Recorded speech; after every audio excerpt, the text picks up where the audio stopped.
Hello, my name is Carol May Whittick, spiritual life coach and your host of Her Conversations, Tools for the Awakening.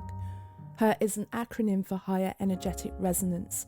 This is the optimal state to embody in order to attract our highest desires. What is the awakening? This is the moment in time when humanity rises up out of the darkness. Who is awakening? Each one of us present on earth today, reclaiming our sovereignty, seeking greater possibilities in our reality and looking for solutions. We know being awakened is not a lofty ideal but a necessity. If we can transform ourselves, we can change the world. Guests on Her Conversations will speak to your spirituality, sensuality and soul. Listen to their stories and hear how they are in service to the world.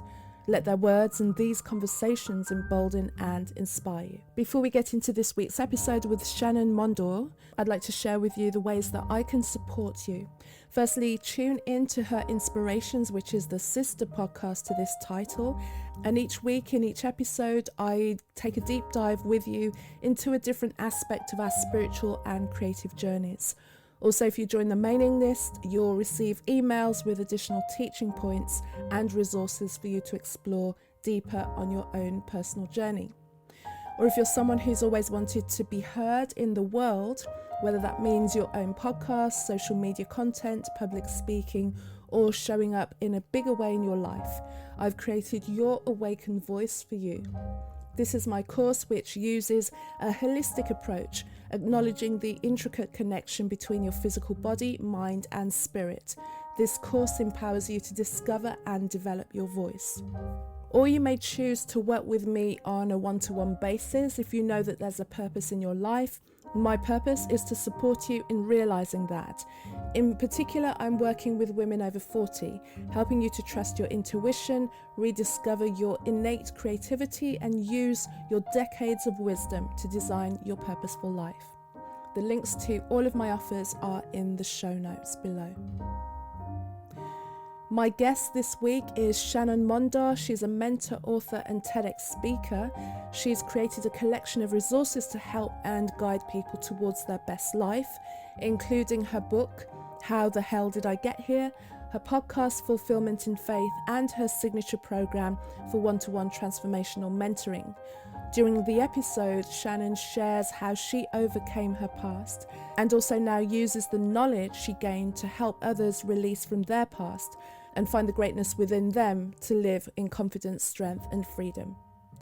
So as always, I begin by asking my guest, HER is an acronym for Higher Energetic Resonance. When do you feel that higher energetic resonance? When I speak about my journey, because I know when I speak about my journey that it's helping hundreds and hundreds of people out there and that there's a ripple effect as well.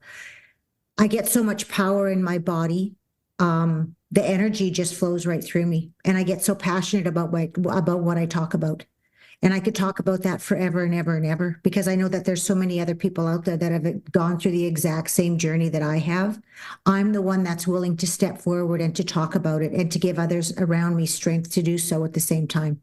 Thank you, Shannon. And before we go deeper into our conversation today, can you just share a little bit about your journey and how it's got you to where you are right now? With my particular journey, I was brought up in a household where there was generational addictions, mental illness, and also abuse. And it wasn't until my later years where I realized that how I lived my life all those years was not normal, because of course, contrast started to come back into my life. The biggest thing that I realized with my journey as well, too, after I had become an alcoholic as well, like the rest of my family members, and I also I also did become abusive, and I did suffer suicidal thoughts. So the mental illness, everything went along with it. But it wasn't until I woke up and I quit drinking on August 17th of 2019 was when I really realized so many different things about myself, and the whole journey and the upbringing that I had lived, that number one, it was generational. Number two is the identity that I had carried for 50 years. All those years when I decided that I was going to quit drinking actually was not mine. The identity that I carried was actually my brother's identity, because all throughout my upbringing, my childhood, I was abused by my brother. And he had taken on the role of my father because my father committed suicide when I was 2.5 years old. So my oldest brother just continued on where my father had left off. So growing up, I was told I was ugly, I was stupid, I was dumb, I was never going to amount to anything. And I realized when I quit drinking that, like I said, the identity that I was carrying wasn't mine. It was actually my brother's. All those things that were coming out of him was what he had felt inside about himself. But where did he learn that from? He learned that from my father that abused him. So that was also generational. So it's not only the addiction, which is generational, it's also the behaviors. And that's what I want people to know, that there are so many beliefs and behaviors that are locked subconsciously into us that are not ours. And to become aware. And that comes into the conscious mind, right? And then that's where my life really, really started to change. What do you think was that point of awareness where you just went no more? Well, I had been in treatment about a year and a half prior to that. And I was in treatment for 8 months because when I went into treatment, I was up to the point where I was extremely suicidal. I couldn't even get out of bed anymore because I was drinking up to 6 bottles of wine a day. I'm 122 pounds. And if you can imagine, I would start drinking just as soon as I got up. And then by the end of the night, I was passing out. And so I had went to treatment and I was there for 8 weeks, came out, life was good. I lived in my own little bubble, started to set healthy boundaries. And I quit drinking for about a year. And then I started having triggers. And then, so eventually I did end up going back to drinking. And I drank for about another year and a half. But when I woke up that morning, and that was when I decided enough, was because I had learned enough in treatment that I realized, that, wow, this is not the life that I want to live. And of course, that was when I really started to learn about generational addictions, not so much behaviors, but it was more about the addiction aspect of things. And I was like, wow, the only person that can actually stop this is me. It was just a real big aha moment for me because I was looking at all my brothers and sisters, and there's every single one of us in our family. I'm the youngest of 8 children. There is addictions. And now it's gone into the 4th generation. And I'm thinking to myself, there's no possible way that I can have this carry on anymore. Because what I've done is I was normalizing all that horrible upbringing in my own household. And I was the one that had now turned into my brother because I became totally addicted to alcohol. I was becoming physically abusive. I was definitely mentally abusive. I was suicidal. The mental illness was like everywhere. And so I'm normalizing that for my children. And that was when it was like, wow, oh my God, the person that I disliked so much in this world, the most, I had actually become. I spent my whole entire life running from that, but I didn't realize that actually that I became him. And I was becoming the mother that my mother was. My mother never protected me, ever. Because what was happening around her was all normalized because she was badly abused by my father as well. And then what she did is she actually let my brother abuse her the exact same way.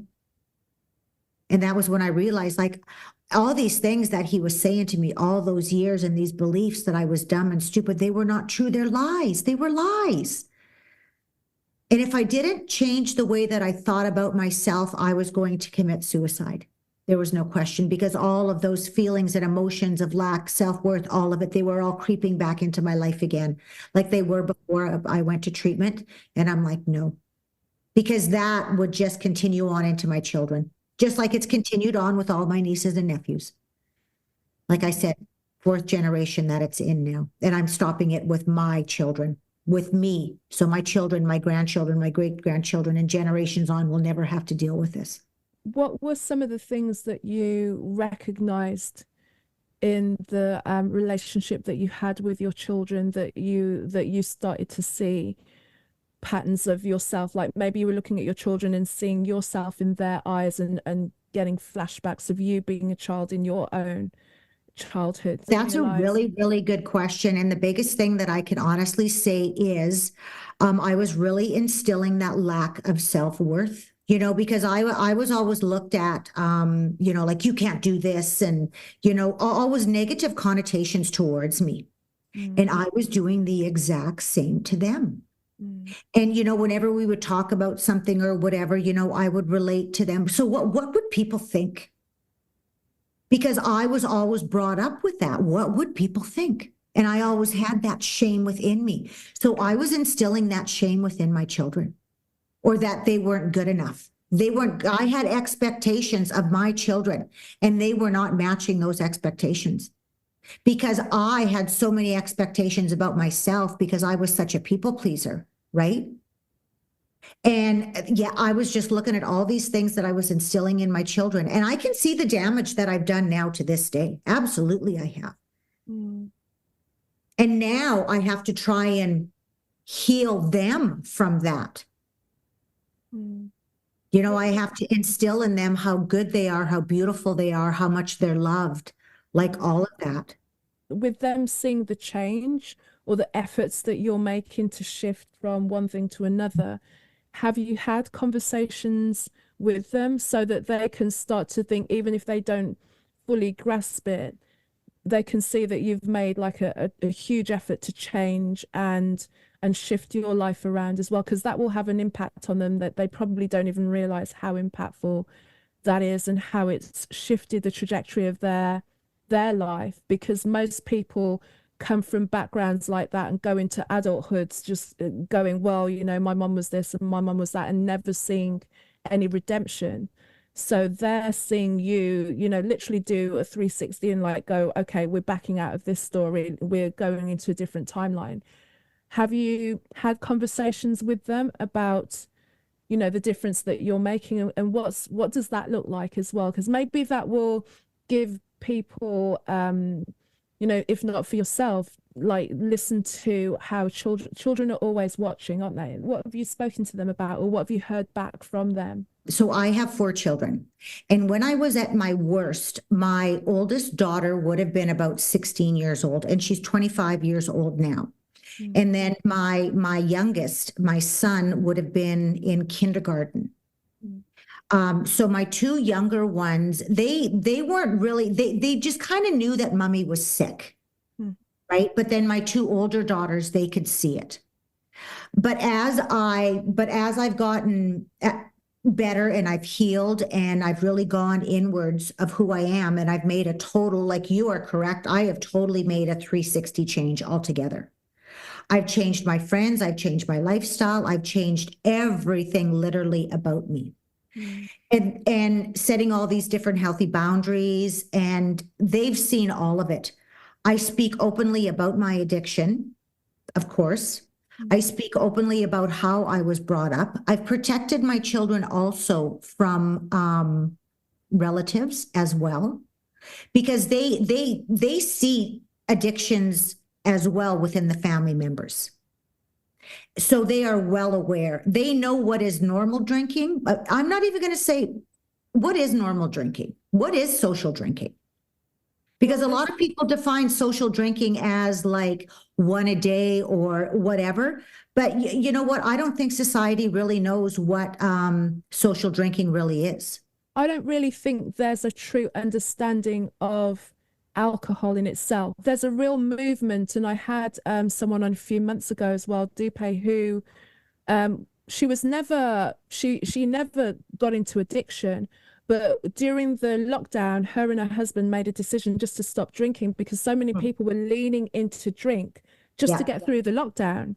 And they were like, let's just cut it out for a month or so and see where it goes. And she was just surprised at the transformation. This is not someone who just did it socially or to take the edge off, and now she's kind of transformed it into a whole business of really understanding what it is. And alcohol ultimately is a poison.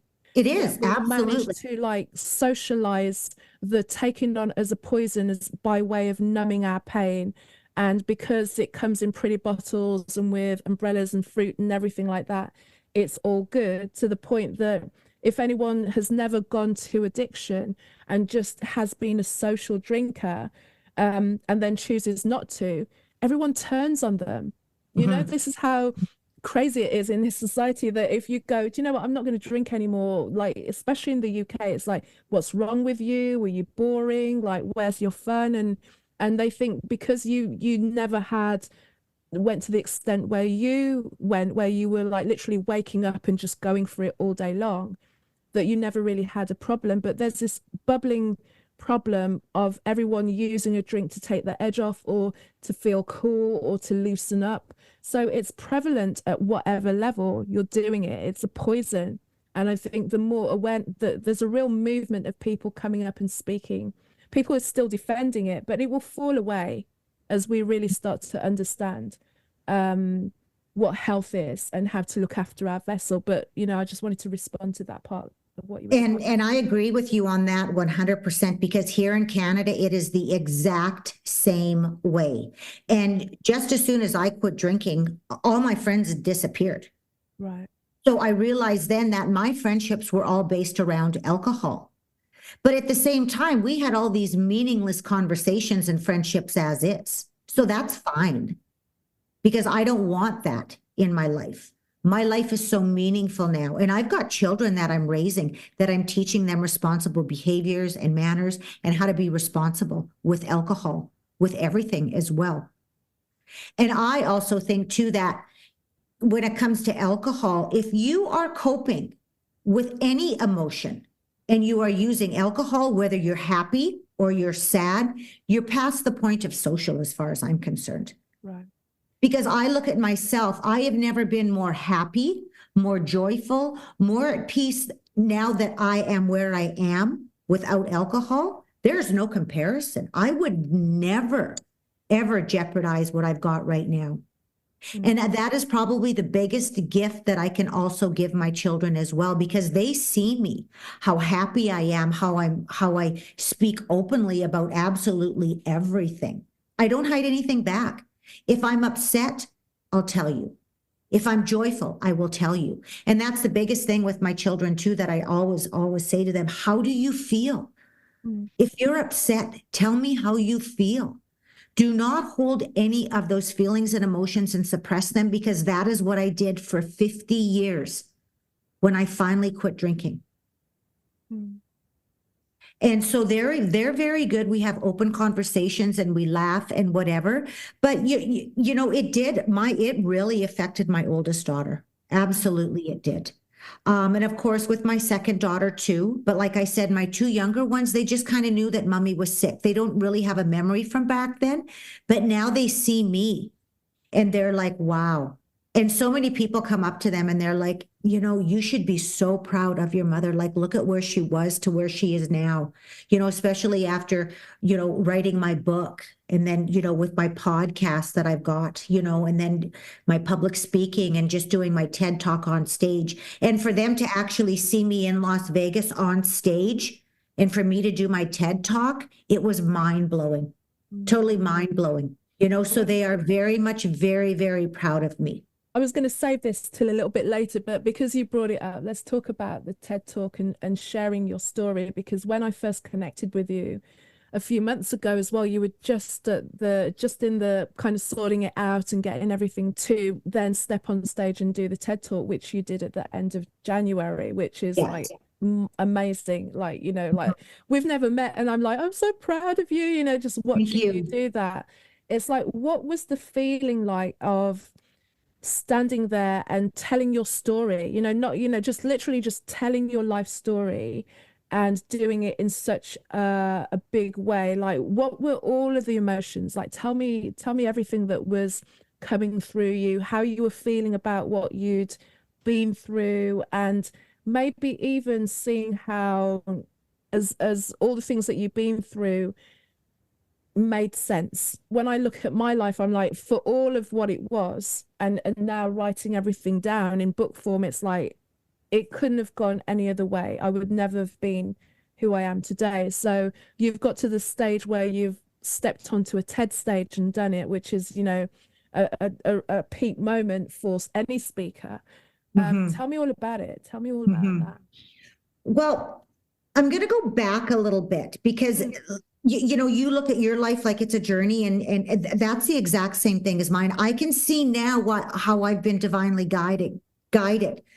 So it was almost 5 years ago when I had this really vivid dream of me being a public speaker. And I'm not going to go into detail, but it was so vivid. And I just kind of put it on my shoulder and just never really thought about it. But it was everything in that vision was so clear. And then, you know, after I wrote my book and then I did my podcast and then I'm interviewing all these people all over the world and there's just more things coming to me. And then I, you know, end up, you know, creating my fulfillment and faith business and become a transformational mentor and all of this, right? And it was like, I knew deep inside that I wanted to be a public motivational speaker so dang bad. I knew that that was where I was going. So when I started on the journey of doing my TED talk, everything just really fell into place, like even my topic, like everything. And when I got to Las Vegas and I was doing the in-house practices and everything, and then when I actually stepped on stage and I walked out there, I had been waiting for this moment for almost 5 years. So when I went on stage, because I had visioned it over and over and over, it was like I literally belonged. I belonged there. I was so comfortable. I was strong. I was confident. I've never been so sure of myself than I was at that particular moment. And what was so impactful was when I started speaking, there wasn't a dry eye in the house. And for every person that I resonated with and I triggered them with an emotion, it just made me stronger and stronger and stronger. And that was when I knew I am at home. It was just the most amazing thing ever. It was amazing. And I had 18 people that had come to support me. They flew over from Canada and all over the US. So after I got off stage and then I went into the green room and then the intermission was happening. So I went out front where everybody was. And I had all of my supporters there like, oh my gosh, you would have never, ever known that you had never public speak before. They're like, we could just feel you. And I'm like, I know. I said, because I could feel them. And it was so funny because my TED coach that helped me to get on stage, he had said that, Shannon, people will not remember your speech, the words that you actually said during the speech, but they're always going to remember how you made them feel. And I knew that I nailed it. I knew it. And everybody there, all these people that I didn't even know were coming up to me and they're like, wow, like your speech was beyond unbelievable. Unbelievable. And it was it is to this date, the most memorable thing I have ever done. And at that exact moment too, I had never felt that much love and support ever in my entire life. It was unbelievable. Unbelievable. Yeah. And I also knew all of the people that I was impacting and that I was helping, you know, and that's where my life is going. I know that I'm going to be on so many more stages. I know that because how I felt so at home and so comfortable. Pretty amazing. There's something about stepping into a dream. I know what you're saying because we've spoken about this like often anyway, because and there's something about stepping into a dream that there's no fear, even though it's a daunting thing, isn't it really? Because it like, you know, you're doing something that you're massively up leveling yourself. And it's almost like, you know, I'm talking from my perspective when I do things that I know is pushing me towards what I see for myself. And there's part of me that's like, this is the scariest thing. Then there's another part of you is just like, we're not going there today. Like, this is, you know, this is a step towards the thing. How do you talk yourself through that moment and also that point when you're knowing that the more vulnerable you are, which is the most frightening thing to do, the more you're letting people in? So how do you support yourself moving into those steps, into those areas of massive vulnerability when you know, if I just crack myself open just a little bit more, more people will feel me, and not, not go into safety, because we always want to go, oh, it's too scary, people might not hear me. But that's why people felt you. What were the words? How were you getting yourself through that, just to kind of not fall back into safety? Because it's easy. You could have gone in and like given them like a version of events, come off, and everyone would have loved it. But you would know in your own mind that, you only kind of went out there 70% because you were feeling a bit of fear. What pushed you to like 100? You probably did 110, Oh gosh. Yeah, no, I did about 150, 200. Yeah, it was just amazing. And it was funny because my coach goes, Shannon, he goes, I knew you were going to be good. He goes, I knew you were going to be good. But wow. He goes, I had no idea you were going to be that good. And I'm like, yes, right? The biggest thing with me, why, when it comes to vulnerability is I have no shame from my past whatsoever. That is the number one key with me. I've really embraced my past, and I actually look at it as a gift. And all of those things that have happened to me throughout my years, I used to run from them. I used to hide from them. And now it's like, no way. Those were actual tools that I can use now to help others to heal and grow, and for me to teach them. So that's why when it comes to my vulnerability, I'm totally fine with it, because I know I've been in so many situations that so many people have been too, and they're too afraid, and I'm not afraid anymore. I am literally not afraid anymore. And if I end up crying or whatever it may be, that's okay.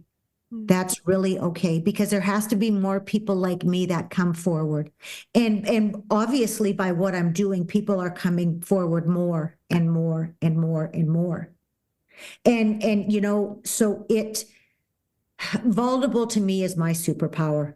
Absolutely. And we've talked several times, over the last few months, and you just know with me, I'm an open book. You can ask me any question. I've literally got nothing to hide, like nothing to hide.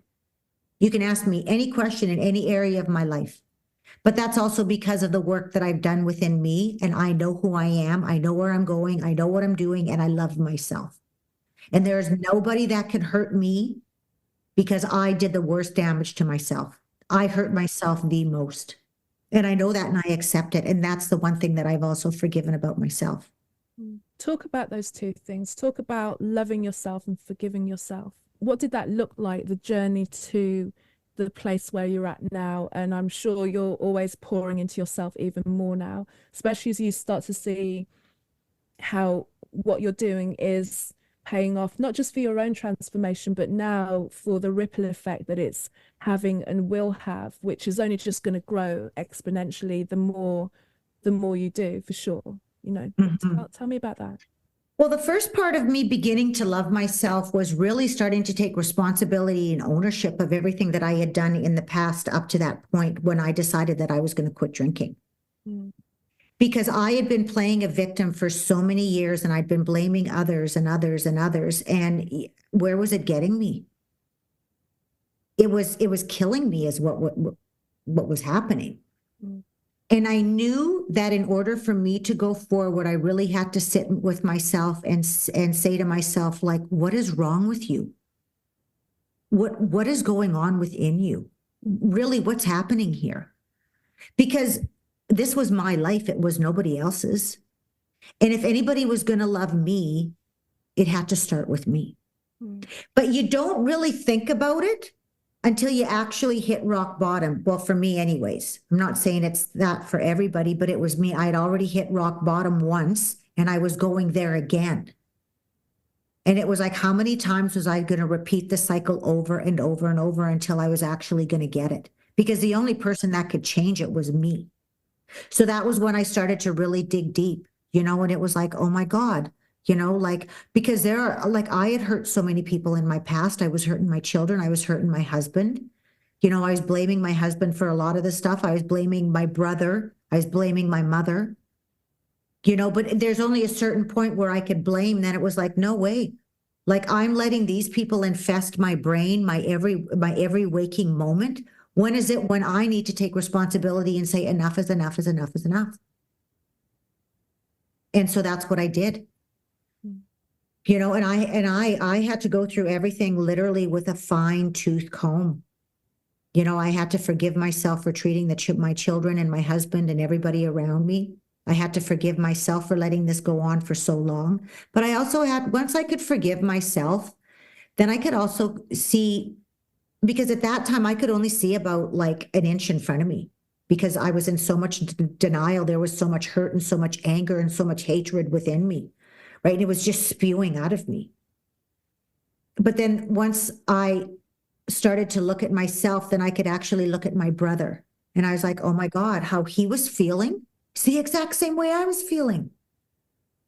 Same thing with my mother. She didn't know how to protect me because she'd never been protected herself. She had been abused her whole entire life when she started having that relationship with my father. So that was her normal. Mm-hmm. Then the compassion could start to come in with me. Mm-hmm. Then that was when my life was slowly starting to change, slowly but surely, you know, and it doesn't happen overnight.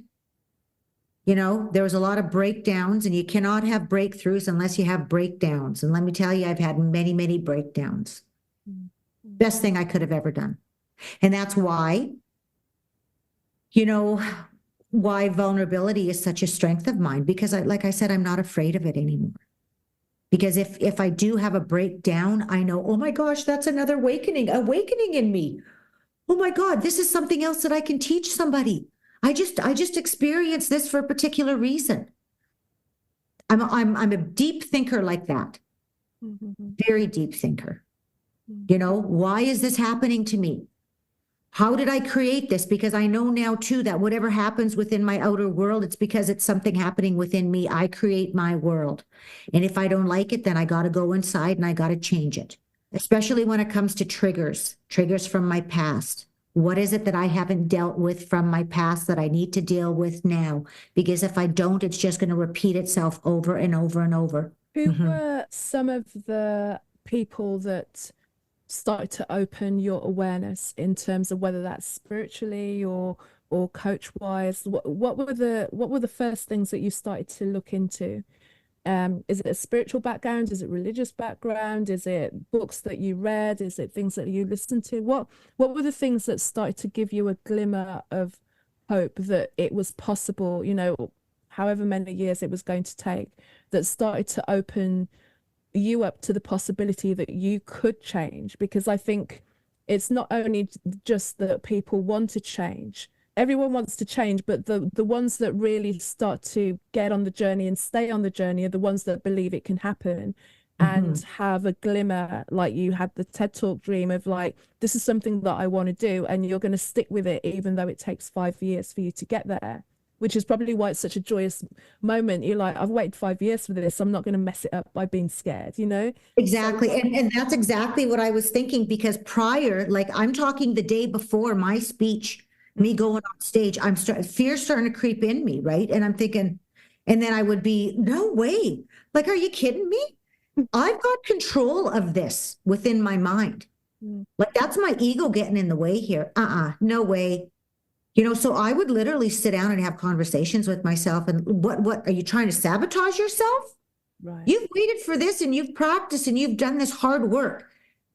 You know, you've got like 15 minutes on that stage. That 15 minutes is going to change your life forever. Are you going to embrace it, or are you going to make a total ass of yourself? And it was like, no freaking way. I've worked too damn hard. I'm going to nail it.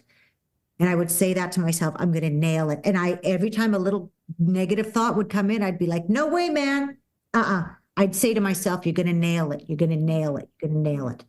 Going back to your question there, it was so funny. It's not funny. So back in my 20s, that was when I started to, I knew that there was something really wrong with me mentally, because it was starting, like my upbringing was really starting to affect me.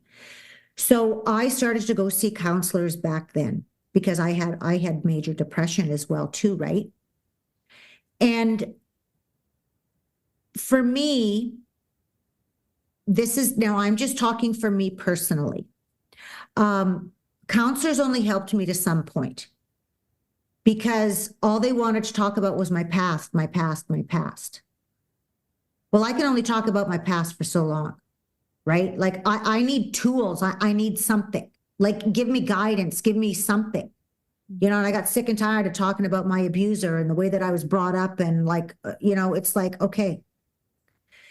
But they did help me to some extent. But then there gets a point where they just couldn't help me anymore. I needed to relate to people that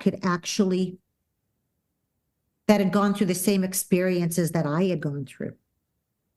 It's no different than I want to take gymnastics. I want to get coached by somebody who coached and knows gymnastics instead of somebody that's a mechanic. And that's kind of what the level I was at. My therapist had never gone through what I had gone through, so they could never relate. So it became very frustrating to me. And it was like, no, I've got to start changing things. So that was when I started to dig deep more into the personal development aspect of things, like back, so we're talking 30 years ago. And I'm talking about now where that was when I really started to discover like Dr. Wayne Dyer, Deepak Chopra, like Louise Hay, Marianne Williamson, all of these, big personal development people. And all of them had lived a life of trauma. They'd gone through a lot of trauma and they talked openly about it. So of course I was attracted to that because I'm like, wow, right? They had all these similar experiences. So I read the books and all of it, right? But at that particular time in my 20s and 30s, when I was starting to really study this and get into it, that was when my life was pretty good. Do you know what I mean? When I was at my happier times in life.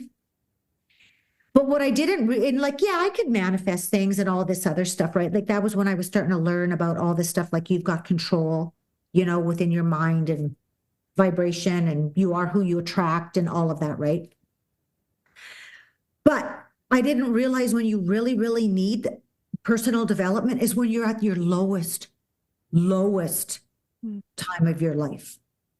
So it was after I quit drinking was when I was like, because, I would dabble within personal development here and there and everywhere at my convenience, right? When things were going good. Yeah, I feel good. Yeah, I want to read this book by Dr. Wayne Dyer, all this other stuff, right? But when I was at my lowest point, when I was lonely, all of it, that was when it was like, okay, where do I go? I don't want to go to a counselor because they're not going to help me. I knew that. I knew that. So that was when I started to get into more of the personal development again. I actually started hiring coaches that had been along the same journey as I had, and they were teaching me all these different tools.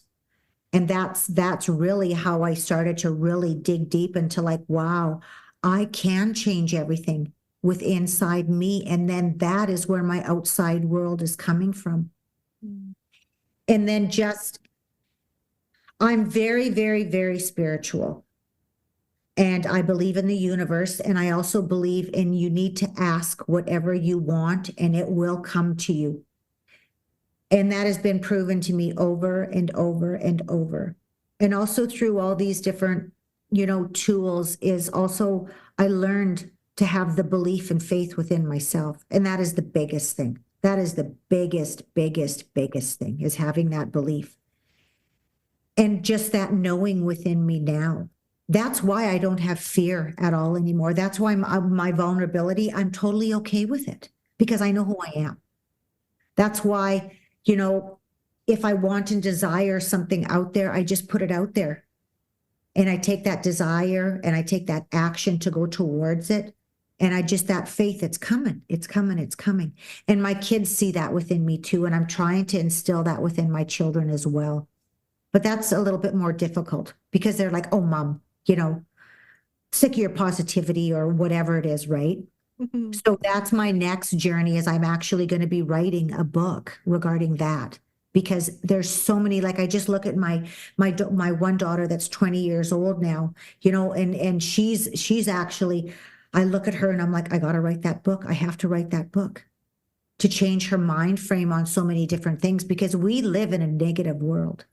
I have to start changing her perspective and to start having those beliefs that are, to have that worth within her. And remember when we had mentioned earlier, the after effects of how it's affected my children, me being addicted to alcohol, that's one of the things I really see in her.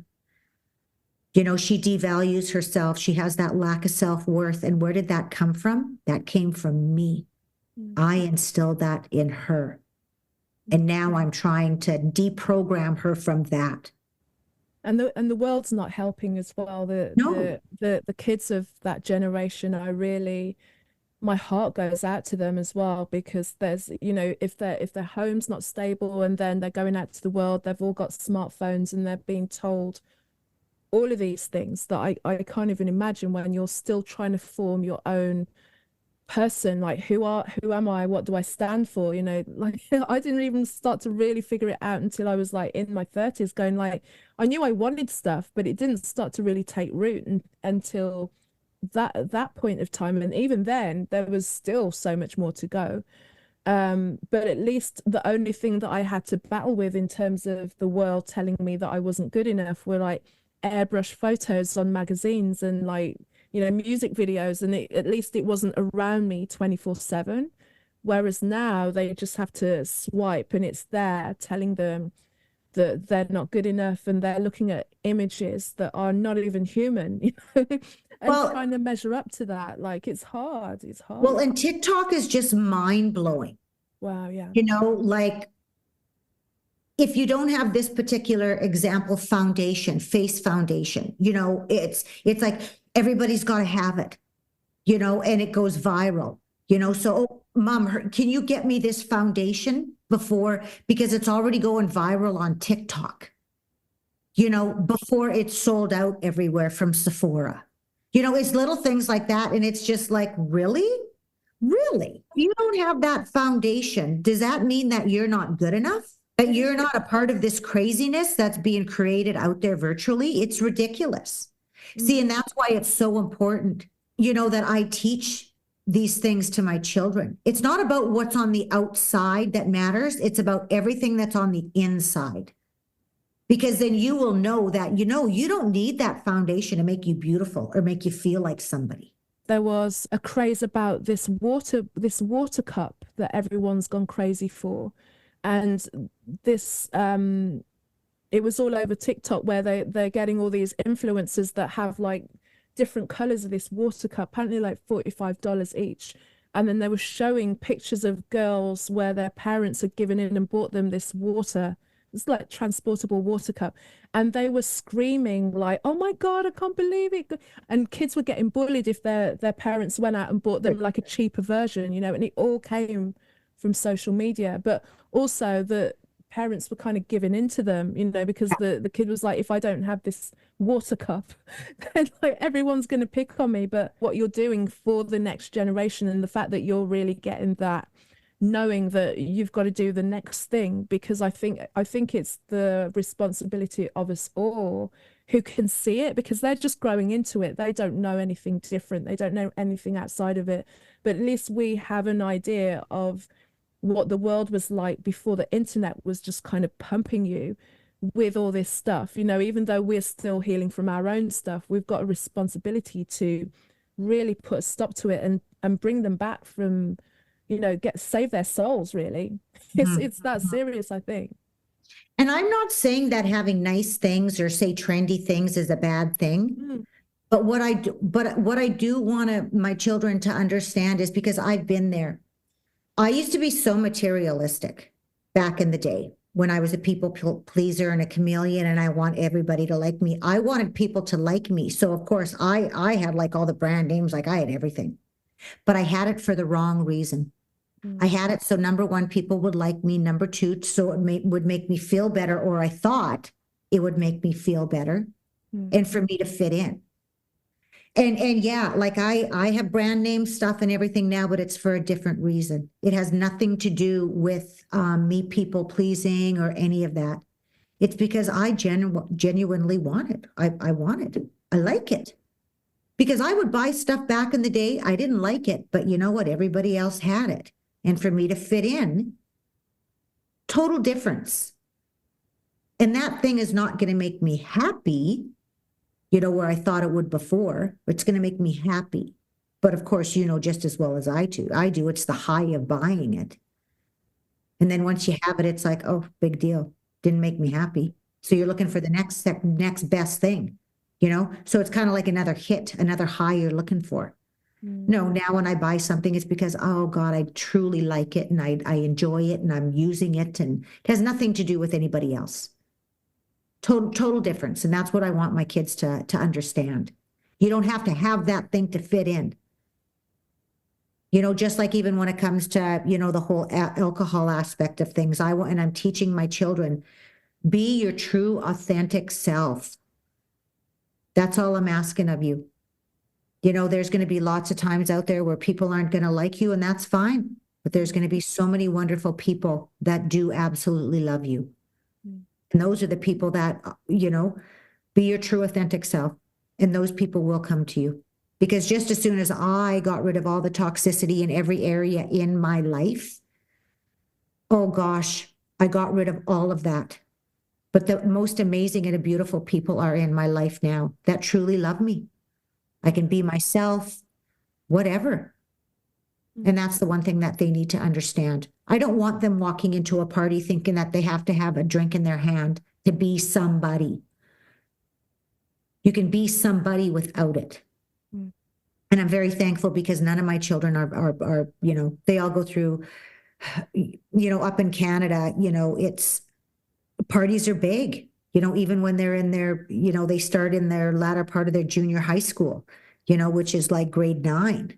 And my kids aren't into that, and like even they're not really into the partying or anything like that. Yeah, they can go to a party or whatever, but they know that they don't have to drink. So we're very open and honest about that. And my 2 older girls, they'll even say to you, I don't like to drink. And I'm like, yes, yes, yes. I wanted to also ask about you spoke about, people flew down to Vegas for you from Canada, from all over the States, and that, you really felt the love from them.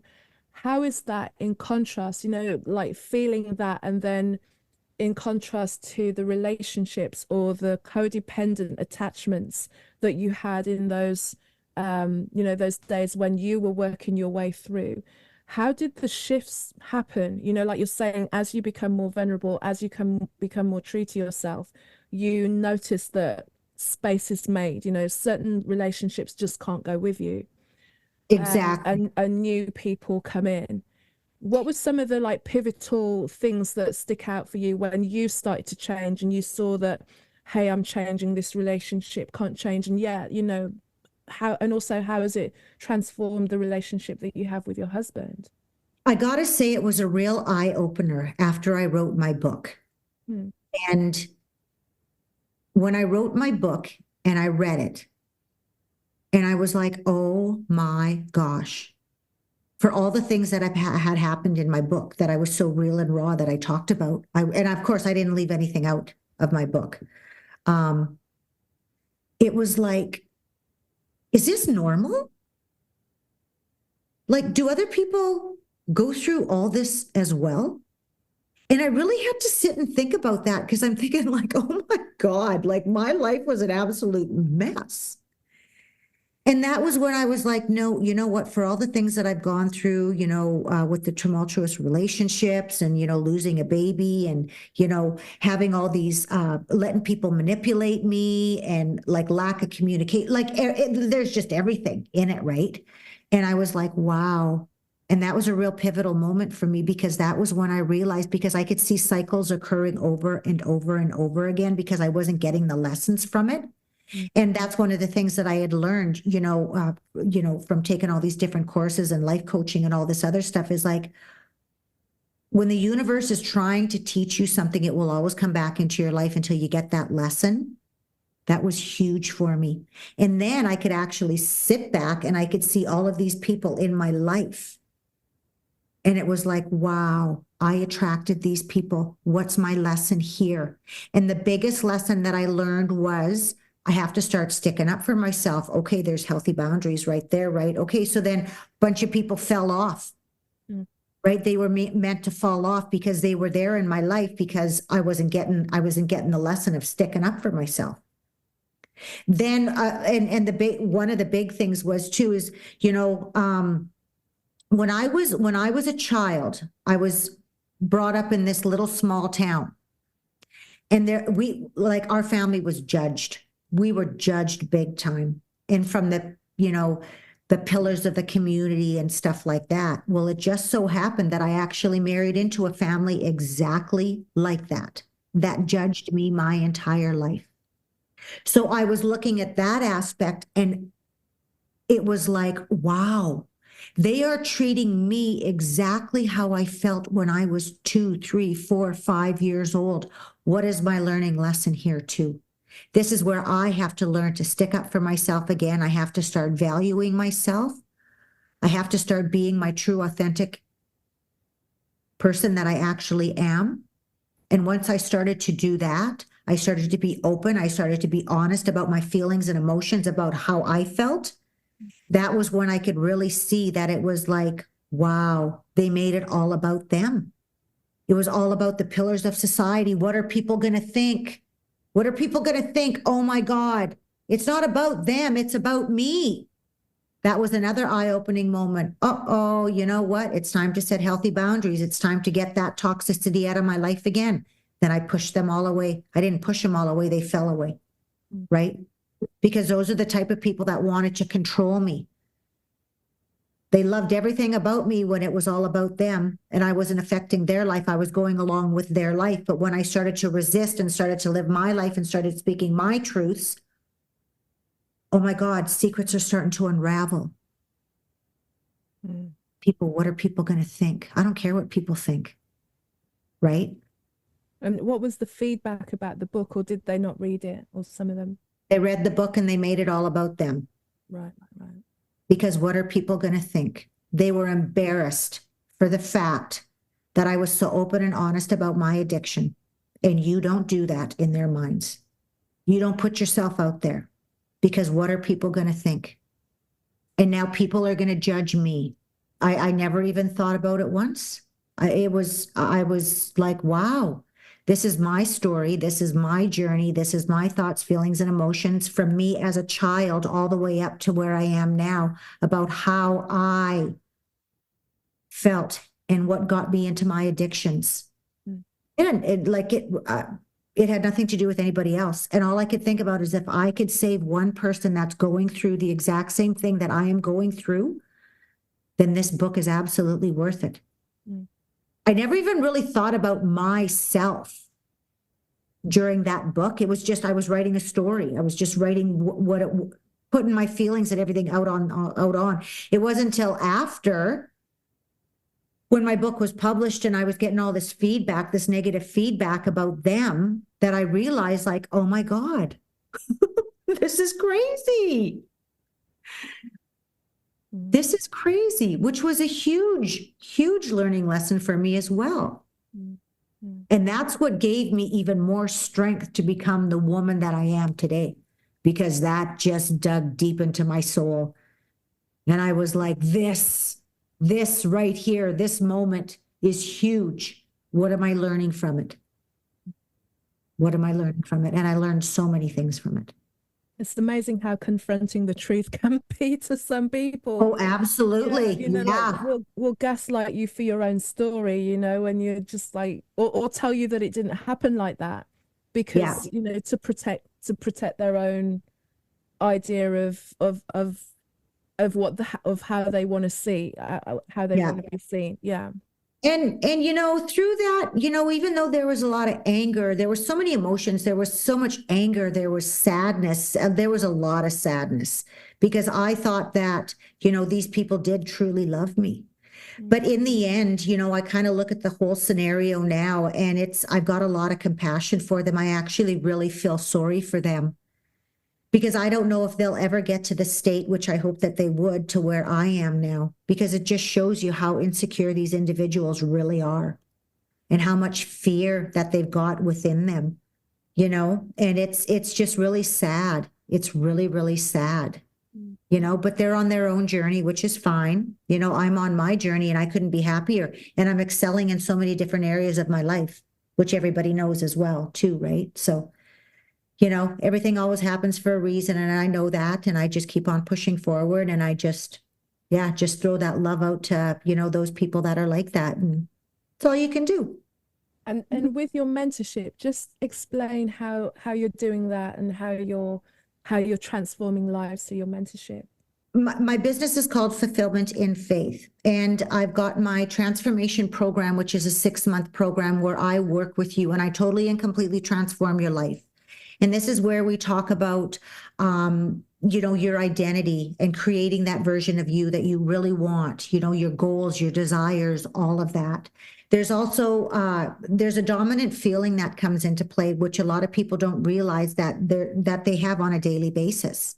I just go into detail of so many different things, looking back at your timelines as well, you know, because a lot of us, it doesn't matter what we want in life if we don't have that faith and belief in ourselves. And we start from the very beginning of your beliefs.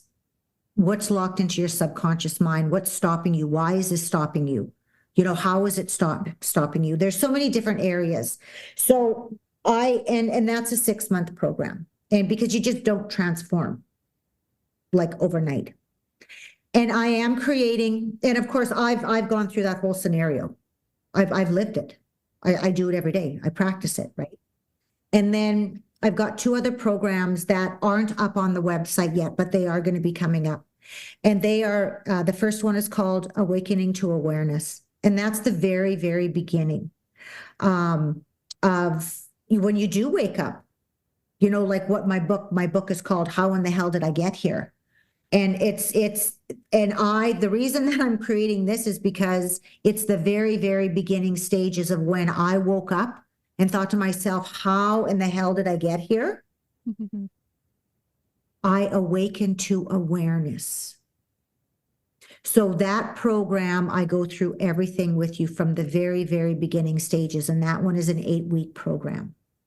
And then my second middle program is called Rise Above. And that's where we really take a look at your timeline, like looking back in your past, all these belief systems, where did they come from? We're going to create the identity for you. And of course, I've done all of this, right?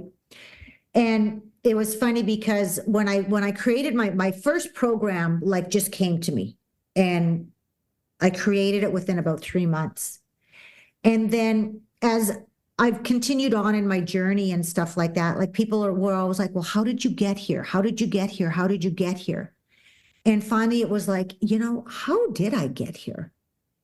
Because I just went through the motions of you know what I mean? And it's really hard to just explain it to people because you can't. They have to go through it as well. And that's why I love my program, is because anybody who takes my program, I'm not a therapist. I'm a transformational mentor. What you're going through, I've already gone through. I know exactly what you're going through. So there's that common denominator, there's that common bond that you've got with me and what I've got with you. And I can see in advance, oh, this is what she's going through right now because I've been there. I know it. It's no different than me walking into a room and I can see someone who's addicted to alcohol before anybody else can, because I can see their emotions, all of it. It's that spidey senses. Do you know what I mean? Before we close out, any parting words, and you know, I'm sure there's plenty of wisdom to come from you yet, Shannon, but just something to leave us with, and then let everyone know how they can connect with you. So the biggest thing that I want to say with everybody out there is the biggest reason that I named my business Fulfillment in Faith is because if you have faith within yourself, you will have fulfillment in absolutely every area of your life. And I am living proof of it. And especially when you have that faith and belief within yourself, oh my gosh, that is a life-changing moment. It will take away the fear. It'll take away the doubt. Like I live a life of abundance, joy, peace, all of that. And to have that self-confidence and that strength within myself to know that there literally are no limits. Like from where I was, to where I am now. Who would have ever thought 5, 6 years ago that I would be where I am today? I've got a book. I wrote my book. How in the hell did I get here? Forever Changing the Genetic Blueprint. Then I've got my podcast, Fulfillment and Faith, and then working on that passion project on that podcast. You Are Not the Only One, where I'm talking to so many people all over the world about them talking about their pivotal moment which transformed them. To create my programs, and then to be like on a world stage, talking, being vulnerable, helping others to heal. Like, there literally are no limits. And if you think that you are limited, you are so wrong. What you're lacking is that belief and faith in yourself. And that's when you need to get a hold of somebody like me, because I can help shift all of that. Absolutely. There's no question. You can find me on Facebook or Instagram, Shannon Mondor. You can go onto my website, which is shannonmondor.com. And if you want to buy my book, you can go onto Amazon, and it's called How in the Hell Did I Get Here? Forever Changing the Genetic Blueprint. Yeah, and just reach out to me. You can message me on Facebook. You can email me at info@shannonmondor.com. Yeah, I'm pretty much out there, and I'm posting almost every day as well too. So Fabulous. Thank you so much. Love this. Thank you. I love this too. Thank you so much. Thank you, Shannon, for being an amazing guest, and thank you for listening. You can find out more about me on my website. That's carolmaywhittick.com, carolmaywhittick.com. You can also find me on Instagram as Casmic, CAZMICK, and Facebook and LinkedIn, Carol May Whittick. Until the next episode, take care of yourself. Bye-bye.